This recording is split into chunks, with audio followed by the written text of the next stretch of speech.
It's 2 o'clock. It's the 23rd day of March 2021.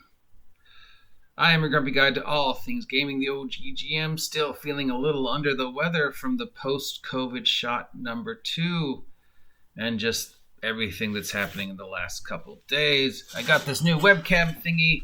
Let's take it for a test drive.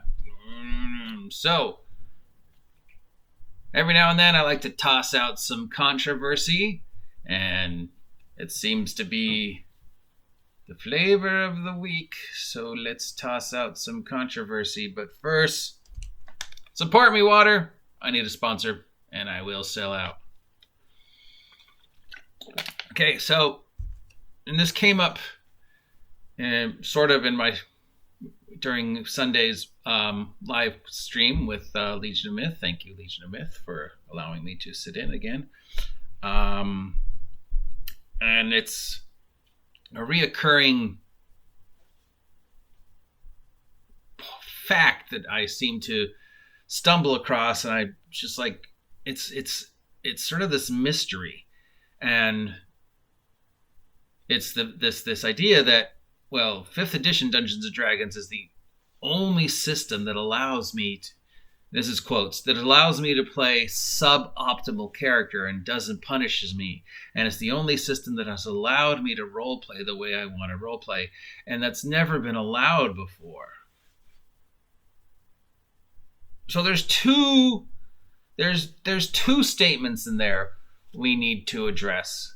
The first is optimization versus sub-optimization and what in fact that means. And does 5th edition actually reward you if you choose to play a suboptimal character? Is there such a thing as a suboptimal character in 5th edition?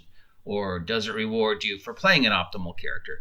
And the second statement is, of course, about role-playing and whether you can or can't role-play or how we role-play. And that's a much more broad and vague statement. So let's address the first one. Optimization. 5th edition Dungeons & Dragons is the only system that lets me, again, this is a quote, play suboptimal characters. What does that even mean?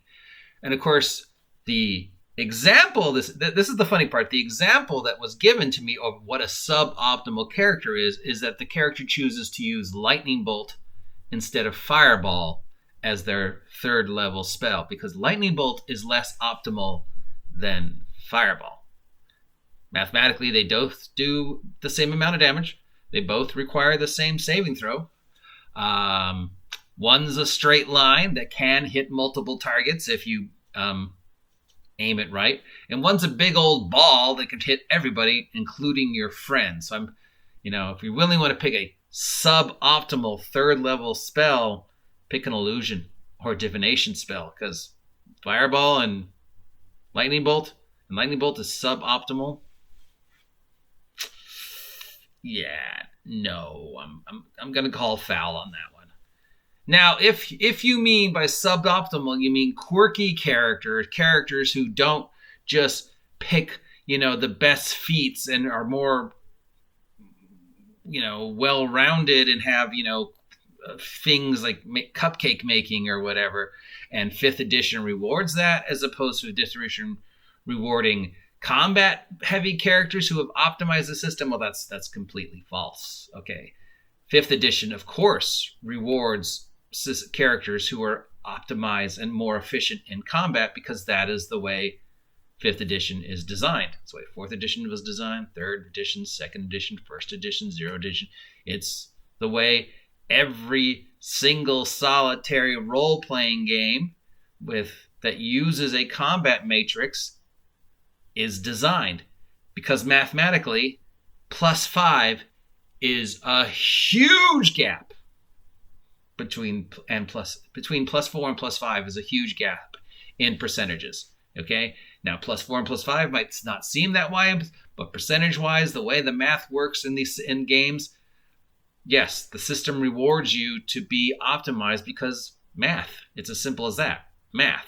It has nothing to do with role-playing preference or who you are or which version of the game you're playing or what what race you've chosen to, or if you want to be a transgender half-orc cupcake maker.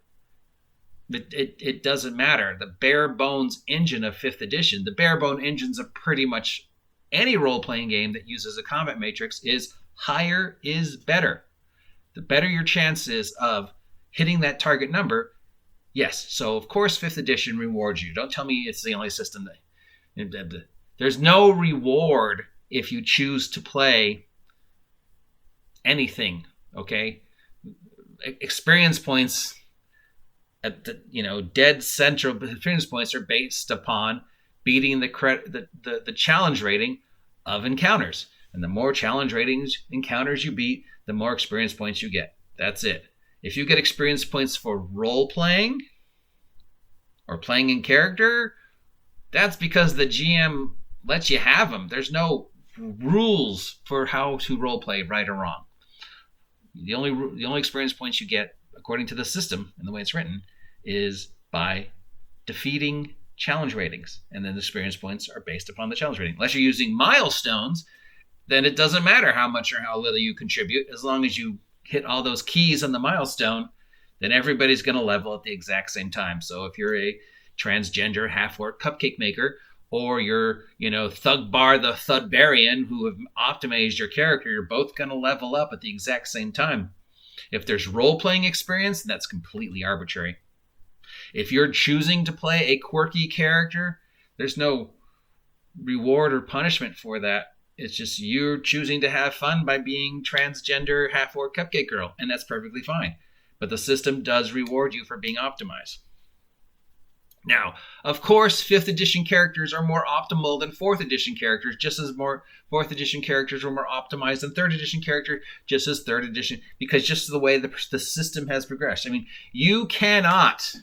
It is almost impossible, unless you give your character like all 9s and don't take any racial modifiers. If you play and unless you go out of your way, it is almost impossible for a first level character in 5th edition to not have at least one thing at +4. Because 5th edition gives you that proficiency bonus of +2. No matter what, out of the gate, you get that +2 to whatever you're proficient with. So even if you've got a -1 dex and you take 1 dex skill, you're guaranteed you're going to have at least that +2 to it, which means -2, -1 + 2 is 1. So right there, you're getting a +1. Now, if let's use example, Warlock, okay? Eldritch Blast. Your prime stat for Warlock is Charisma. Bare minimum is, +1 + 2, to Charisma. Otherwise, why play a Warlock if you're not at least getting the benefits of the Charisma or any Charisma-based class? But we're going to use Warlock because of Eldritch Blast. So let's say you're doing bare minimum +1. So we got a +1. Eldritch Blast, automatically there's a +1 to hit because you're proficient with Eldritch Blast. Then you get your proficiency bonus of +2. So there's +3. So bare minimum +3, +4 out of the gate. You didn't get that in 1st edition. You didn't get that in 2nd edition. You didn't get that in 3rd edition. I mean, those +3s, +4s are so easy to hit in 5th edition. It's not, without even trying. And now with all the new modifiers you get from Tasha's and the Candlekeep book, yeah, even without trying. So if your example is I'm suboptimal because I chose Lightning Bolt instead of Fireball, or I chose to take a lower stat, which, you're still coming out with an average, if we're using the average D8 for me, most of the character classes use a D8 for hit points. So that's an average of 6 hit points at first level. Plus, if you got a con modifier, with even of a +1, that's 7 hit points at first level. Almost every first level character gets stuff for free in 5th edition, so chances are you're wearing leather armor if nothing else. So at least you got an armor class of at least 11. You got at least 1 saving throw that's probably at +1, and you're probably at +2 or +3 with at least 1 of your attacks. Plus, if you're a spellcaster, you got cantrips, which are just, an infinite amount of free spells. If you're a warrior or something, you're doing a bare minimum a D6 +1 damage with every attack. If you're a rogue, you get the backstab. I mean, yeah, you're by their very nature, 5th edition characters are more optimal than 5th and 4th edition characters. So I don't know what this means. It lets you play suboptimal characters. It lets you play meme characters, but so what? Every edition has let you play quirky characters. I have never seen any game of Dungeons and Dragons, no matter what edition, where people didn't choose. In fact, more likely than not, characters tended to be quirky. Characters tended to be over the top, especially if you're playing characters who are rolled on 3d6 and you got like a 7 intelligence. Of course you're going to role play that 7 intelligence. Because that's just what we did. So there's no reward or punishment for playing a suboptimal character, because the system is based upon challenge rating. So as long as you're hitting those challenge ratings or hitting those mile marks, play whatever you want. It's up to you and the DM and everybody else at the table. If you feel you're being rewarded for being a quirky character, great, whatever. That's fine, but the system doesn't reward you inherently unless the DM is giving you extra experience points for role-playing, and that's optional. In fact, the system rewards you for being an optimal character simply because the way it's written. Now to address the second half of that argument, role-playing. I can role-play in 5th edition, and none of the other games allowed me to role-play the way I can role-play in 5th edition. That's bullshit. You know, the manic pixie dream girl and her statement about people who, you know, were playing before 5th edition. We didn't role play. We just played these min-max optimal characters. Okay, well, first your assumption is the only game in the entire world that existed before 5th edition was Dungeons & Dragons, which, of course, is completely false. Second, that everybody who played 5th edition everybody who played Dungeons & Dragons before 5th edition only played min-max optimized characters, which, again, is wrong and also mathematically impossible, because you cannot play an optimized character if you're rolling 3d6 for each stat and your hit points are d4 or d6. And we didn't have cantrips or anything like that shit in 1st and 2nd edition. So, you know, if you're running around with a character with an 8 strength and 2 hit points, you're not optimal.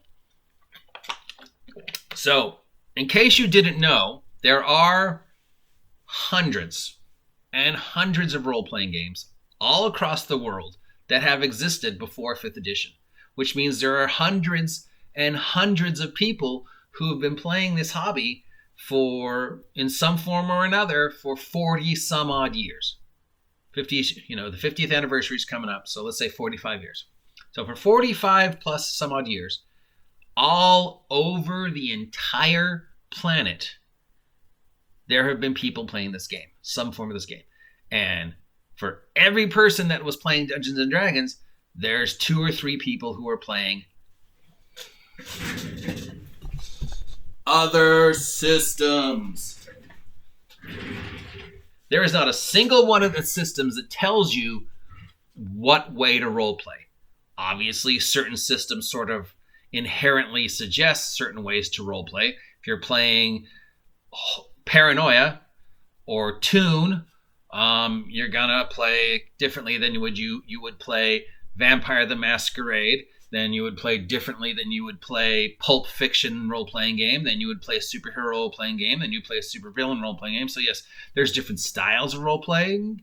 Obviously, different game genres inspire different types of role-playing, but there's no game that tells you this is how you're going to role-play. And there's no game that says, I'm going to reward you or not reward you for role-playing. So you could role-play whatever way you want at every game, and who knows what's going to happen. Maybe you're the one person who's role-playing and everybody else is playing mid-max characters. Oh, well, that's what Session 0 is for. That's for discussing, what's going to be okay. And, as long as everybody's okay, if you're being the one, person who's doing the these and thous and talking and trying to complete your personal quest, and everybody else is just like, okay, let's just go kill those monsters, and if that's, whatever. Every table is completely different. Every game is completely different. Every group of players is completely different. Every game master is completely different. So there's no right way to role play. There's no wrong way to role play. But to say that role playing has only existed since 5th edition that's just utter. That's just prove me wrong. Prove me wrong.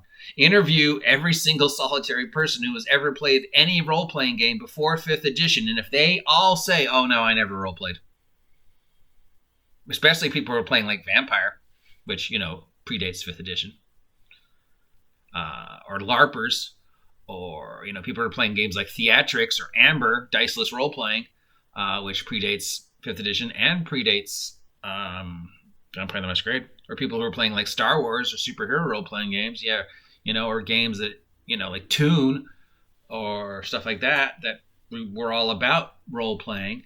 If you can interview every single one of them across the 45-plus year history of the game all across the world, and if you can find me a base of at least 50% of that population who says, yeah, we never role-played until 5th edition, and we didn't reward anybody for role-playing for 5th edition, and we only all played optimal characters in every single solitary game we played, all across the fucking planet, then I'll agree with you that yes, 5th edition is the only game that lets you roleplay because of Critical Role, and nobody roleplayed before Critical Role. But let's face it, that's utter bullshit, and you know it. Most of you aren't old enough to even have played 99% of the games that I've played in, or that have been going on for 45 years across the world. And there are games in every genre, not just fantasy. I assure you, Dungeons & Dragons is not the only role-playing game on the planet. I mean, just because it's the highest-selling role-playing game in the United States, as far as the rest of the world is concerned, no. Okay? Call of Cthulhu is the number one role-playing game in Japan, and, so what does that tell you? In Europe, they don't even care about Dungeons & Dragons. They play, games like Warhammer and Zweinhinder and The Dark Eye. And, vast miniature games. 5th edition is the only game that rewards me for playing suboptimal characters. No, it doesn't. It's the DM who rewards you, and it's the group who rewards you, and you're having fun at a table with people who are having fun at a table who are all trying to accomplish the same goal. That's the only reward. There's nothing in 5th edition that says you're going to get more experience points or achieve more goals by playing quirky, manic pixie dream girl, half-orc, transgender cupcake maker than you are Thuddar the Barbarian. And 5th edition is the only game that allowed me to roleplay, and you guys didn't roleplay before 5th edition. Again, that's bullshit. And the final thing is that before Critical Role started playing 5th edition, they were playing Pathfinder.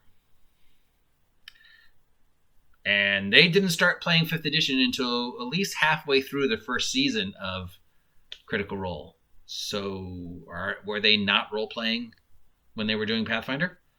Because that gunfighter character that Taliesin played that y'all love, that was a min-max, super optimized Pathfinder character.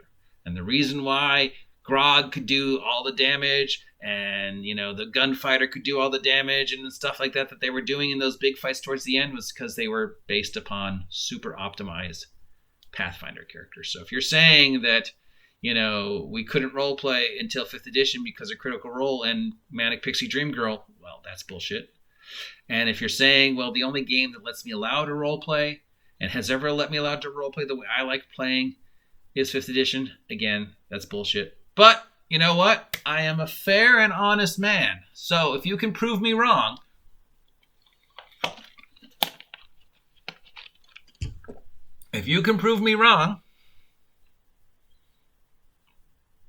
categorically, then I will retract my statement and totally 100% agree that, yes, you are right.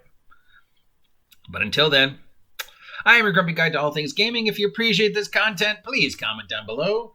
If you don't appreciate this content and think I should shut the fuck up, please comment down below. If you're planning on unsubscribing, feel free to contact me and let me know why, because I can't fix it if you don't tell me what's broken. Speaking of fix it, new camera. If you haven't subscribed yet, please subscribe. Help me hit 500 subs by August 4th. And don't forget, there is a contest currently going for the lucky 400th sub. We are currently at 353 subs. I'd like to hit 5, but I'd settle for 4. Until next time, I hope you appreciate this content. Stay safe, stay healthy, say hi to Alexa, and I will talk to you losers later. Now get off my lawn.